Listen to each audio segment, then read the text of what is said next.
Friends problem ఇట్లా ఇచ్చినప్పుడు so A B అనే రెండు తొట్టెలు 20-30 నిమిషాలలో ఒక ట్యాంక్ని నింపుతాయి అన్నమాట. అట్లాంటప్పుడు రెండు ట్యాప్లు ఒకేసారి ఆన్ చేస్తే మనకి తొట్టె నిండడానికి ఎంత టైం పడుతుంది అన్నారు. సో ఇక్కడ ఏ అనే పైపు 20 నిమిషాల్లో నింపుతుంది కదా, 1 నిమిషంలో నింపిన భాగం అన్నప్పుడు 1/20. ఇక్కడ బి అనే పైపు ఎంత 30 మినిట్స్లో నింపుతుంది. ఇక్కడ ఏమి 1 నిమిషంలో బి నింపిన భాగం 1/30. ఇప్పుడు రెండు కలిపి ఒకేసారి ఆన్ చేస్తున్నాం కదా, అందుకే ఏం చేస్తున్నాం, రెండింటిని యాడ్ చేస్తున్నాం.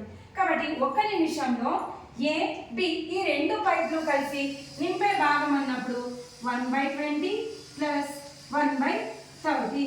సో రెండింటికి ఎల్సిఎం తీసుకున్నాం అనుకోండి, ఏమొస్తుంది 60.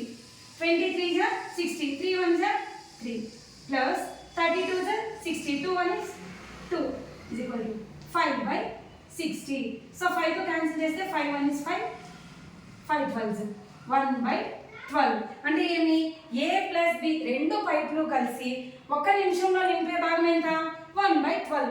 అంటే రెండు పైపులు కలిసి నింపడానికి ఎంత టైం పడుతుంది 12 మినిట్స్. అంటే ఒకేసారి ఆన్ చేస్తే రెండు పైపులు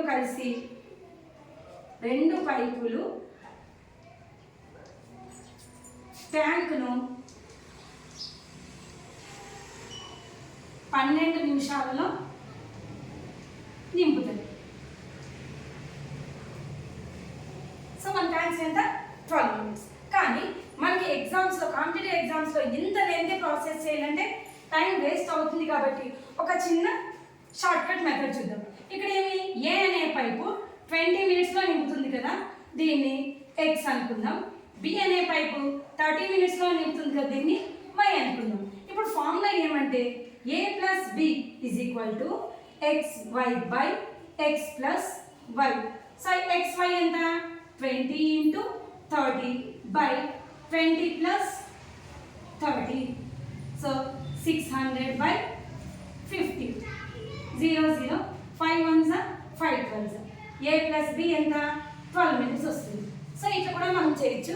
కానీ ఇట్లా డైరెక్ట్ చెప్తుంటే చాలా మంది కాన్సెప్ట్ వైడ్ చెప్పండి, ఇట్లా బైహార్ట్ చేయకూడదు, లేకుంటే షార్ట్ కట్ చెప్పకూడదు అంటున్నారు. ఇది స్కూల్ పిల్లల కోసం కాదండి, ఓన్లీ కాంపిటేటివ్ ఎగ్జామ్స్కి ఎవరైతే ప్రిపేర్ అవుతుంటారో వాళ్ళ కోసం. సో మనం ఈ కాన్సెప్ట్ తెలిసింటేనే ఆల్మోస్ట్ కాంపిటేటివ్ ఎగ్జామ్స్కి ప్రిపేర్ అవుతాం.